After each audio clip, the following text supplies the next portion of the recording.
Skyler, my main man. What's going on, brother? What's up, man? How you doing? I'm doing good. Good, good. Listen, Philly beats Boston. That is the storyline. The Sixers take care of the Celtics. But most importantly, the Philadelphia Union go on and take care of this New England Revolution team. I mean, it looked a little chippy. And to quote one of your tweets here, they were missing. They're probably their best defender. They're probably missing their best shooter. They're missing their best assist guy.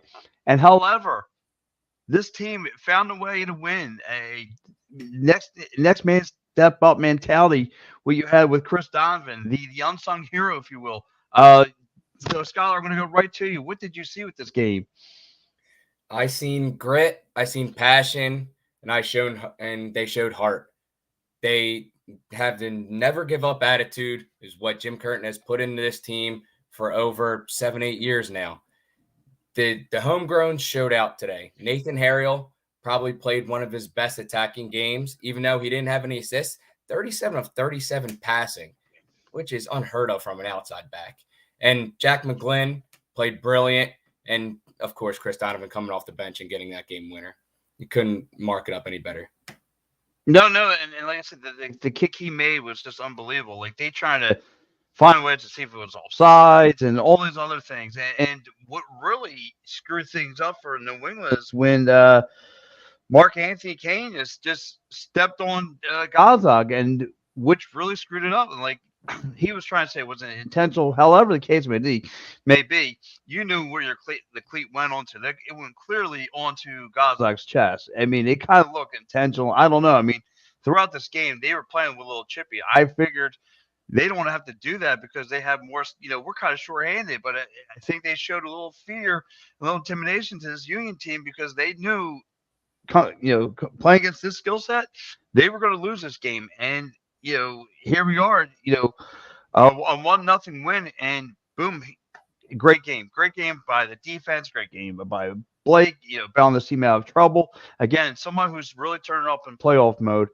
Blake's the guy. Blake has really turned it up in playoff mode. I mean, again, he saw. They outshot the Philadelphia Union 19-8. I mean, by 11. So,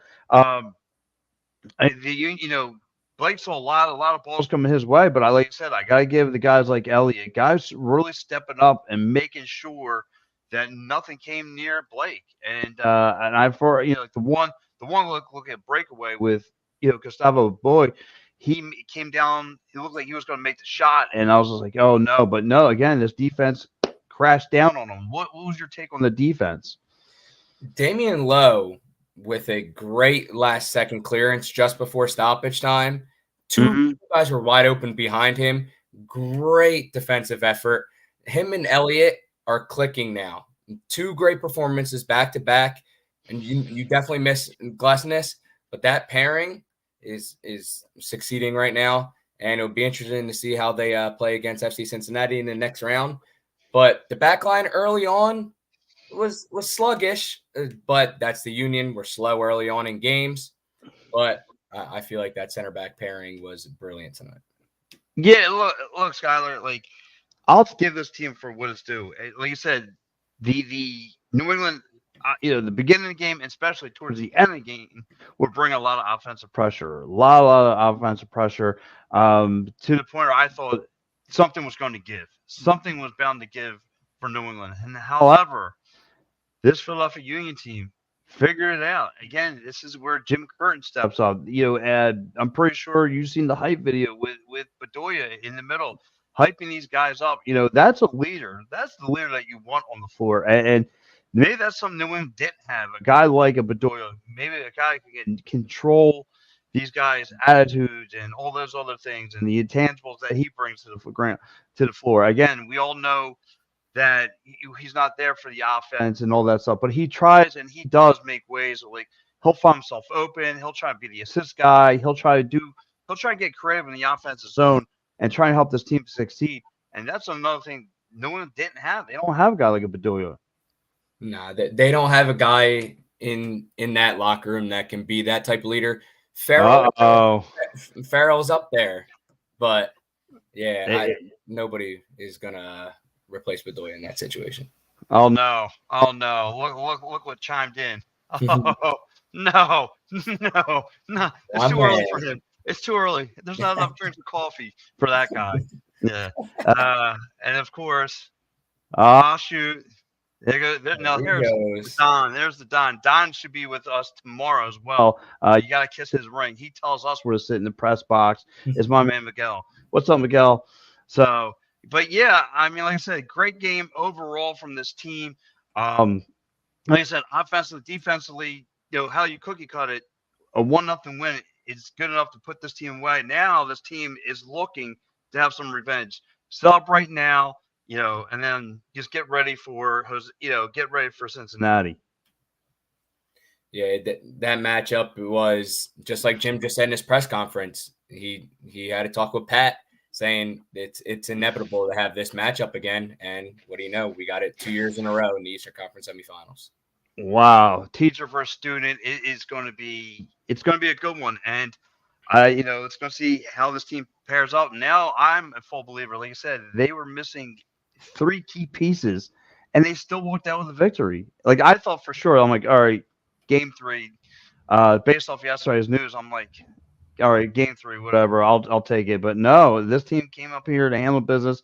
And I remember the last time I was in the press conference with Jim Curtin, he said, no, I'm going to have these guys train the day before to get their feet kind of used to that turf. We all know the playing on that turf is tough. But however, like I said, this team came up with a win and came through tonight. And like I said, an unlikely hero, but that's all you needed. And oh my God, look what just popped on the screen. You know what? Skyler, I don't know what's happened with my computer. It must be breaking. There must be a malfunction somewhere. God, please, why punish me? Here he is. You want to talk about the Don? This guy just runs the whole entire Subaru Park. Here he is, my man Jose. What's up, buddy? Oh no, where's your? Where's the mic? Where's the mic? I can't hear you, bro. This is the best Jose I've gotten. A quiet Jose is a good Jose. Help me with this in a little bit. So again, like I said, red card goes to New England. Like I said, that's where they really hurt themselves. The red card. That's where they knew after the red card, losing Mark Anthony was going to be. It was pretty much cooked at that point. And like I said, I was curious to see how this Philadelphia Union team was going to hang around, knowing that they were missing some pieces, and they stepped up. Guys like Wishcall had multiple shots. It was what's his name? Quinn Sullivan really stepped up, especially in that first half. He was really trying to find the back of the net, and there was the one that ricocheted off the post. So, but anyway, no further ado, we're going to try this again. Here he is, Jose. What's up, buddy? I'm doing all right. Just submitted my credentials for Cincinnati. Let's see what happens. But his mic's not working. His mic's working. What a game, guys! What a game! As I think I have a stain on my shirt. I just realized. Yeah, there it is. A little bleach stain. My bad. Looking like this guy over here. Yeah, my God. What an interesting game, right? We just Skyler, you were on the press conference too. Mm-hmm. Just I gotta give it up to Jim. How much mousse that guy wears on that hair. Those curls were unbelievable today. They were incredible. But 2, what an incredible way to talk shit without talking shit, right? With the Matt Polster quote after the fact. Just what was the actual quote? I for the young guys, do your talking on the field and stay humble. It seems like we have a lot of instances now where players like to talk before the games, even ones who don't have an impact in the match. I don't know, man. That's some serious shit talking right there. But move, hopefully survive against Cincinnati, and December 9th, Subaru Park. What a dream that would be. The way it should have been last year. Mm-hmm. Yeah, they changed those rules. Oh, man. So Jose, what was the big X factor besides the goal? What was the big X factor to you in this game? What stood out to you? I think it's not tangible in a way, and maybe I'll share two if that's okay. One that's not necessarily tangible is the fact that this group, despite losing their best contributor in terms of defense with Kai Wagner, with whether it's deserved or not deserved, whether it's appropriate or not an appropriate suspension or amounts of games, whatever. I'm not here to be a moral compass for you. That's for you to decide and make your own decisions. However, you cannot deny what he does offensively and defensively to help this team. So for this team to get it together on a surface that's foreign to them in a way, away from home in a hostile environment, though it looked pretty empty. No offense, Gillette, kind of weak. They figured it out. To me, that was unbelievable, and what a thing to witness. B, Jack McGlynn, that left foot. That not many will think about him as man of the match. Though if you look statistically at something like FootMob or some other sites that compile data and sort of predict or come up with decisions on who's a man of the match candidate, that free kick that set up the goal for Donovan is exactly what you want to draw into the play, right? Something low and hard on turf. It'll skip whether it's wet or not on a cold December. November night? Yeah, it's November. Yeah, it's November. November night. It's the perfect ball because throughout the entire match, when was that goal scored, Skyler? Was that the 70th minute, 80th minute? It was 79. Yeah. 79. Okay. Yeah, 79. Okay. So all before that, all they were doing was trying to make these crosses in the air. It just wasn't working. So Jack in his brain thought, shoot, why don't we throw something low? And it absolutely worked because they weren't doing that for the entire match leading up to that play. Or at least I didn't notice. I can't definitely say that because the match, I'm here having a glass of bourbon, maybe 2 or 3 or 4 at this point, watching the game, pacing around, taking my dog out to the bathroom, putting a child to sleep. And I'm thinking to myself, my God, why are we still crossing the ball in the air? It's not working. So Jack McGlynn, Godspeed. We're so fortunate to have him. We're so fortunate to be able to have that left foot. And he's only 20 years old. Whoever that person was, and the last person to ask a question during the press conference reminded me of, shit, this guy's only 20. Only 20. We're so fortunate to have Jack McGlynn for the next couple of years, hopefully. Yeah, hopefully. We got to cross our fingers there. But yeah, Jack McGlynn on FootMob was the man of the match with an 8.4 rating. Is that how you say that? FootMob? I just call it FootMob. I don't know, dude. I maybe I try to make it European. I don't know. I'm dumb. Yeah, he had an 8.4. Yeah, I mean, an unbelievable match, and many will probably point to a Damian Lowe or a Nate Harriel, etc., and that's fine. I think they also had wonderful games, but man, Jack did very, very well, especially on that surface. That's not really. I don't think turf, artificial grass is really a surface that helps midfielders, right? Because you're trying to control the ball, trying to be the tempo of the match. But when you have a pass coming at you and it's bouncing up to your head rather than your foot, it's a completely different ball game. So as a defender, all you're trying to do is head it out, or as an attacker, you're trying to let it bounce so you can run onto it. Being a midfielder is just a completely different ball of wax when it comes to playing on that surface. So I'm man, what an unbelievable game. I think this is only their New England's third or fourth, it's single digits loss at home this year. Second. There you go, dude. Stat man over here. Second loss at Gillette, which is not even Boston, so they can't even do the whole Chester thing against us. They're in the same situation. Gillette is not Boston. No. And like I said, I mentioned a little earlier with Skyler, one of the bigger things that stood out to me was the defense. The defense that was in front of Blake tonight. I mean, the way they shut down, the way that I saw Chris Elliott hustle and, a couple other guys, I mean, they played very, very well on defense to the point, again, no one didn't know what to do. They got very, very chippy. It got really, really ugly. And no, they kept everything at bay. They just played their game. And that's what made things uncomfortable for New England. Yeah. Somebody you wouldn't think of as defensive a lot this year was Mbaizo. At the end of that game, he played brilliant shutting down Heel, which was a big impact late in the game. I'm actually surprised that Carlos did not get a card for that little shove, though. He got a yellow. Did he get a yellow, or was that towards Mbaizo? He got a yellow.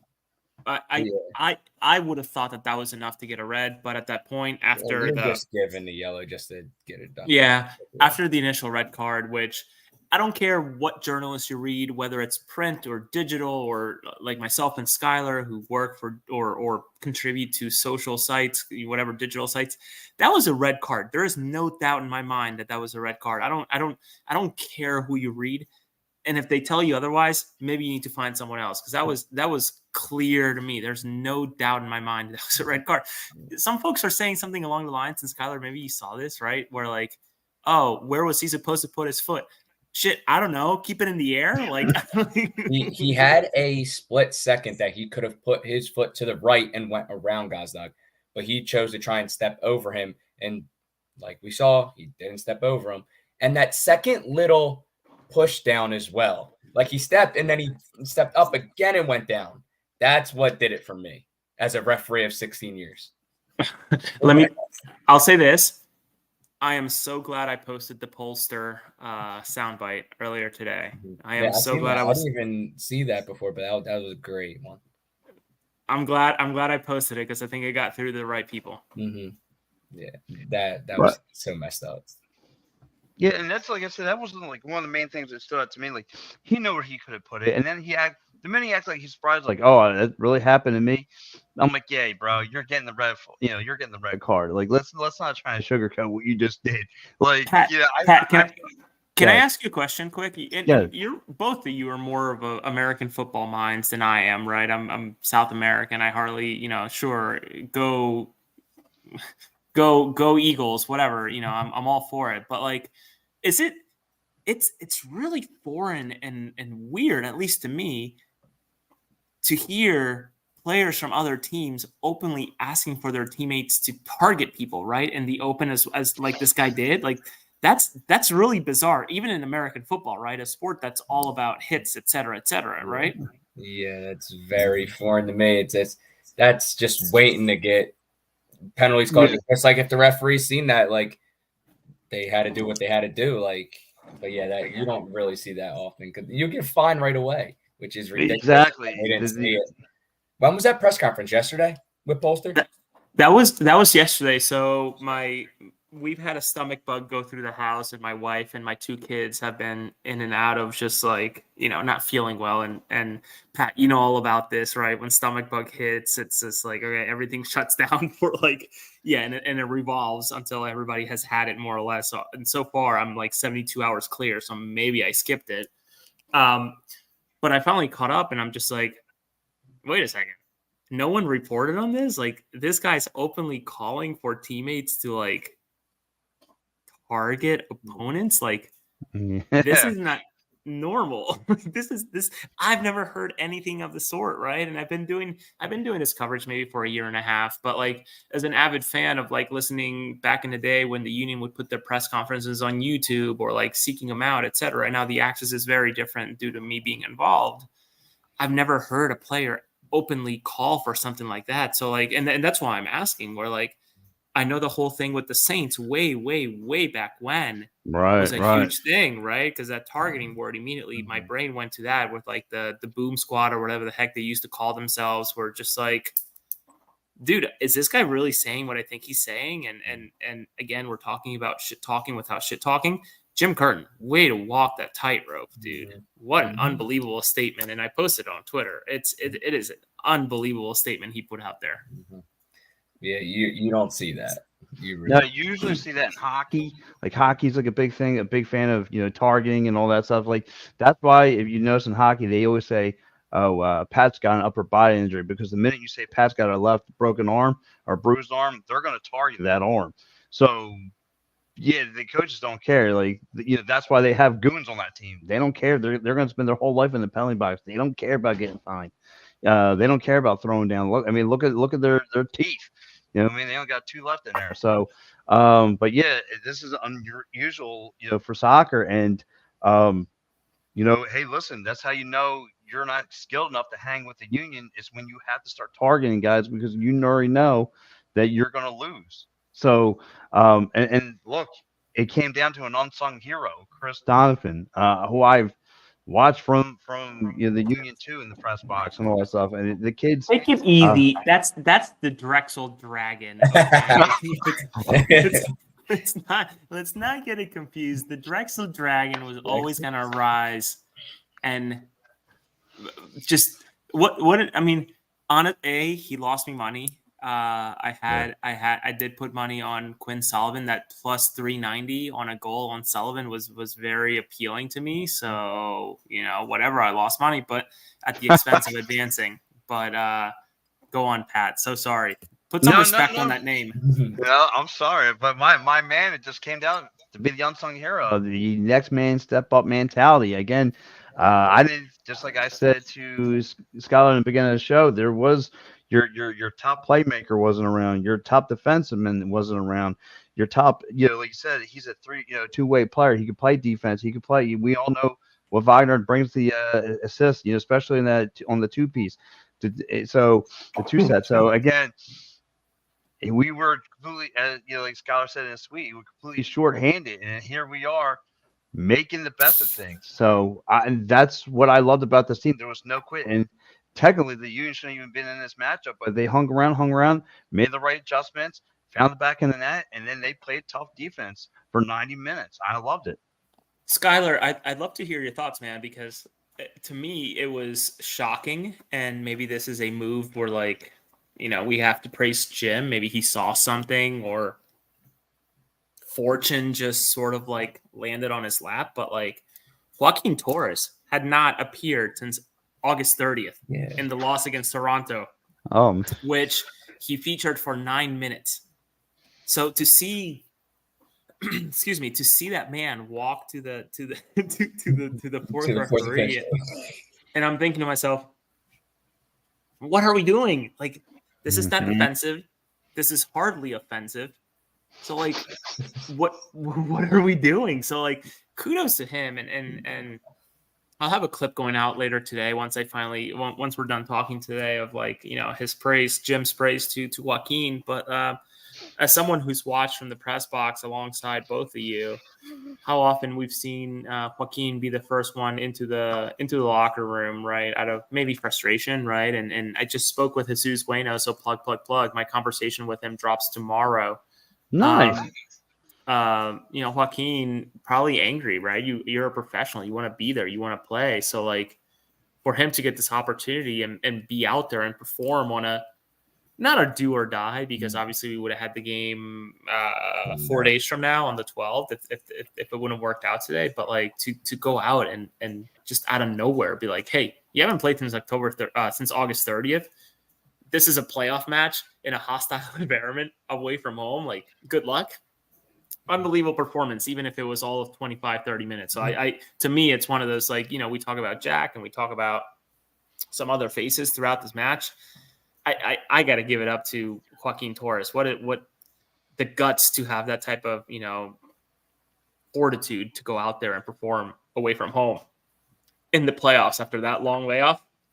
It's unbelievable. He made some good passes. He made some poor passes.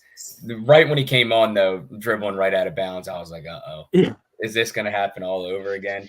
But it just, like Jim said, it showed his true professionalism, that he can go that long of a layoff without coming into a game and coming into a big moment and help this team. I mean, Harry along that end line, if Wagner's there, that's a cross into the box, because we all know Harry only in a left footer. But yeah, I mean, I thought it was going to be Raffanello coming in over Joaquin, but Jim's got confidence in him. Yeah, it's interesting you bring up Raffanello. He was brought up quite a bit today, and another plug. I spoke with Marlon LeBlanc today of the Philadelphia Union 2. That conversation should drop on Friday or Monday, but Raffanello is another guy who has been very, very patient, but also sort of like Brendan Craig, right? Someone who's incredibly talented and in most squads would find a way to either feature as a sub or maybe a starter. But just in this team, meaning the Philadelphia Union, just a very crowded spot where you have mainstays like the Bedoyas, you have the Buenos, you have the Martinezes, where for a Jeremy Raffanello, that is just a very, very, strong part of the team to break through, that you're right. I also would have thought, really? We're going to Joaquin Torres and not Raffanello or even Leon Flock just to like, shoot, okay. I don't even know when he came in. Was it like the 60th some minute? Like he played 20 some minutes, right? 23 minutes, maybe 24 minutes. Give me 2 seconds. Flock came in 82nd minute. Torres came in 68. Yeah, so 23 or so minutes, maybe. Yeah. For him to come in and play that much, I'm just like, okay, I guess we're not, if they would have put Leon Flock, I would have thought, all right, we're going for PKs at this point, right? Because you're not going to get a lot of offensive production from him. So like, and I don't even know if you want him taking a PK, to be honest. So maybe Torres was the right choice altogether. Yeah. I feel like Jim had to make that choice very quickly with Martinez going down right there. It was probably such a quick opportunity, like just make it real quick. Which is interesting. And, I'm not throwing shade at other reporters that we know, Skyler and Pat, but I think there's been a lot of belly aching from a lot of folks in the press in terms of the playoffs and the setup this year. But you cannot deny that if all things go well, the Philadelphia Union could be the team that benefits the most from these elongated periods of time between matches, right? We have 18 days between now and Cincinnati. And from Cincinnati to December 9th, if it happens, we could have a fully healed Carranza, a partially, if not pretty well healed Glassness, thank you, and a rested body of players. So like, yes, the best of three maybe wasn't the best choice, and ultimately for the Union, it really did come down to like an aggregate score if you really think about it, right? 2 matches and whatever, 4-1 overall, no away goal advantage or anything like that. But like, the belly aching of like, oh, why are we doing 3 matches in this schedule, etc. The Philadelphia Union could be the team to benefit the most from this entire long period of playoffs. I've bookmarked tweets of folks in the press who have questioned this playoff format. And if the Philadelphia Union end up winning on December 9th, I am more than happy to share all those bookmarks with the rest of the world, because I'm one of the few of like, okay, this is what it is. Why are we belly aching about it? Why don't we just embrace it and see what it brings? Because if it brings a championship, all of the rest can sort of be wiped out of the way, right? And forgotten. Who cares? Yeah. So when it first came out, I wasn't the biggest fan of it. But down the stretch, I'm like, yeah, I kind of like the format, and only in the first round though, never in another. Skyler, you don't tweet enough for me to have you bookmarked, so don't worry about it. You're set. No, listen, I kind of agree. I mean, look, the Gillies charge, right? Me, Gus, Austin, we've complained about it. We've complained about like only the sense. You complain about everything, bro. Yeah, right. I'm a whiner, so that's what happens. So, well, like I was looked at it like, because if you win this tournament, it does you no favors, because within 6 weeks you're going to be getting ready for a whole new season, and it can really put you behind schedule. But however, like you said though, Jose, just over listening to you talk about like the team to benefit from it, and the team like it's going to be hard to get eliminated in a series would be the Philadelphia Union. Like that's going to be a hard team to get rid of in a series. So, yeah, I mean. Looking from hindsight, yeah, the Philadelphia Union and Jim Curran can benefit from this. Like you said, if you get a full, healthy squad, right, especially for that Cincinnati team that we got to go now roll into, yeah, we're going to need everything ready to go and everyone on their A game. I mean, I don't know if I would take an 85% Glasnost, but I mean, if he gives you the green light, he's ready to rock and roll, and let's go. Yeah, I'm intrigued about that whole thing, Skyler, and I'd love to hear your thoughts, both of you, really, in terms of Glassness, right? In all the press conferences that Jim has had over the year and a half that I've really truly focused on, he really does put a lot of weight on Glassness in terms of leadership and believing in him and listening to him. And as an athlete, I always listen to my body, and I believe my body before what someone else would tell me, right? Like a physical trainer, et cetera, right? My body would tell me more than it would tell someone else. And I trust the same out of Glesnes. So I'm intrigued, right? Say we get to December 9th, and I know we're skipping a very difficult match in between. So let's not. I don't want to get that lost in this entire conversation. But like, say December 9th comes around, and you have a Glesnes for selection. Do you start him? Hypothetically speaking, like that's a tough call. Hypothetically speaking, how well is Lowe playing in those next 2 matches if we win? Because if he's playing just like he did tonight and most of the first game, it's a very tough call. It's definitely an interesting situation. Well, if you ask in his progression through his surgery, right? Yeah. If you ask a Todd Lewis, Mr. Lowe is not a big game player, or he is a big game player, but Todd did admit that tiny little blip that was Miami at Philadelphia. So let's not forget about that 4-1 loss against Lionel Messi in Leagues Cup. So two terrible plays right there. But I want to kind of agree with, if you're a guy like a 85% Glasnost, who kind of, I don't want, like, and Lowe's giving you the production you want. He's faster and all that other stuff. It's hard to go back. I'd rather get Glasnost ready for the next season, let him feel good, even though he may be feeling okay. He wants to get involved with the team. He's seen the team have success. He feels he can be part of it. I'd rather him just be a sideline coach at that point. Maybe trying to talk. Maybe he could see something from the sidelines or the press box, whatever, and try and give his his thoughts on it. I'd rather him just kind of stay in the back right now. Lowe's holding his own right now. He's in his own zone. Let him take care of business, and you can't deny his body of work right now. And that's why you bring in a guy like Lowe in the offseason for situations like this. Like Jim's always said, he can play in games like this when he's at his A game. It's hard to believe that Lowe was all the way out in Egypt for 1 year. Like, to me, it's kind of like a really, like, what a path. And I've gotten to know, actually, and that's a conversation I'm hoping to have in the next, maybe an off-season conversation.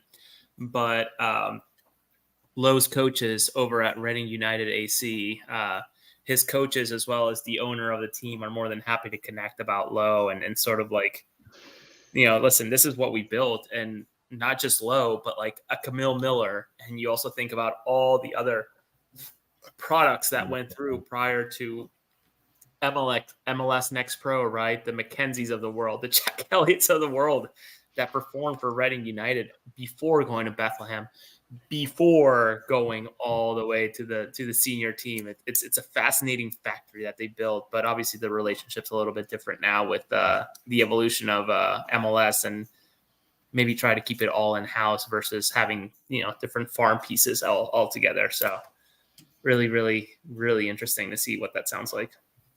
Well, just let me ask you guys a quick question here. Now that now we got a win here, Jose, just looking through, optimistically looking through, getting all pumped up for the next round, getting ready for Cincinnati. What is there a possible way we can win this dogfight? Oh, I mean, we've won this dogfight before, right? We've performed okay against Cincinnati, and if you think about the last match that we played against Cincinnati was that 2-2 draw where the Union, I think, I can't speak right now. It was not really their game, right? For them to go up 2 and then give up 2 was just sort of like just a blip in the record. Though I remember asking Jim, like, listen, are you asking for leadership and ownership to spend more? Because you've bellyached quite a bit about, I think his quote after the match was, well, they brought in an $8 million player who did $8 million things. It's just like, okay, well, do you wish you had one? I'm sure you do. Obviously, the way that the Union have spent is a little different than what Cincinnati has done over the last 2-3 years, turning from I think they call it the wooden spoon, right? The worst team in MLS to now Supporter Shield winners, which is an unbelievable script change. But prior to that, earlier in the season, people forget the Union barely lost to Cincinnati at home with a B team, a literal B team due to injuries and squad rotation. So let's not get that loss. Will the game be hard? Absolutely. Will it be harder because it's at Cincinnati? Yes, of course. But they just, again, as of maybe 20, 25 minutes ago, I don't know how long I've been talking with you guys, maybe 30 at this point, 40 minutes. They just beat a team that only lost twice at home, at their place, right, away from home. So, like, it can happen. This is the playoffs, and that's the beauty of it. And again, I know a lot of people complain about it, and that's fine. I'm a big believer that supporter shields should demand that you're the champion of the league, and that's fine. But that's not the way it's presented, so we just got accepted. So I'm so intrigued, and I really do believe that it can happen. I think that a win like this today and the team coming together and figuring out, itself, it's all happening at the right time. Though I'm intrigued, what happens if December 9th comes around and Kai Wagner is actually available? That's the big question that everybody's asking. And I was just thinking that to myself today, just during the day, just before even tonight's match. I'm like, what happens if we do make it all the way there? It's unforeseen circumstances for the Union. It's never, something like this has never happened at the club. You never hope something like this happens at a club, but they have big shoes to fill and see what's going to happen. But yeah, we can beat Cincinnati in Cincinnati. We proved it with a B team that we lost off a penalty, and that was harshly given, if I'm thinking back correctly. But their supporters are crazy over there in Cincinnati, and they'll play Cincinnati to the end. But the Union have the fight and the heart to go in there and beat them. What's it? I gotta send you guys that picture of the kid that the KSU, the whatever you want to call them, the 140 guys that I sit with, but they always beef and talk. You can swear on the show, right, Pat? Come on, the 140 guys talk shit with, and he's got this picture that's just like comical, where he's just got like this gigantic pizza stain on his shirt while he's standing in front of the soccer field. But like, yeah, it's interesting that since the Cincinnati team is also weekend, Skyler, right? You got to remember Matt Miazga, solely based on the yellow cards, is not going to play. Never mind whatever's happening with this investigation onto someone breaking into the officials' locker room or whatever you want to call that area. I'm really fascinated onto what comes out of that. Yeah. But that's obviously going to translate into next season. But this is a weaker without Matt Miazga Cincinnati team. Yeah, that situation is going to be very interesting. You rarely ever hear something like that happening. But if it's true, which I've never heard of it. Yeah, I've never. Normally, there's a security guard that you would assume would be right at the door. Like, how would he get in? It's a very interesting situation. But yeah, the only person that I know going to talk to officials is Jonathan Tannenwald. I personally have no interest in going to talk to officials. Right? I'm more interested in talking to our and this is my order of attack, right? I go to the Spanish-speaking players and then the players that we don't usually hear from. But then, they always roll out the Gastags, the Elliots, the Bedoyas, whatever. Maybe Bedoya a little bit less now with everything that happened with the Athletic. But I hardly ever any time hear of someone going to the officials. So to hear about this whole thing is just fascinating. And does this happen in NFL? Do players go and accost officials after matches, Pat? I'm not aware of it. So like if an official goes to their locker room and suddenly there's a player there trying to be like, yo, why'd you give me a yellow card, and like trying to fight them or whatever happened, like that's pretty weird, right? Like that's pretty lame. Like, why are you judging? Yeah. No, I've never heard that before. I'd never heard of someone getting a penalty flag and then you're all knuckled up saying, yeah, remember when you give me that penalty flag? What's going down, my friend? What's going down? Let's work on that jaw. Let's go work. No, I haven't heard anything like that. No bounties on referees. Not to that extreme. Jeez. Yeah, well, before we wrap this bad boy up, I definitely, like I said, one thank you both gentlemen.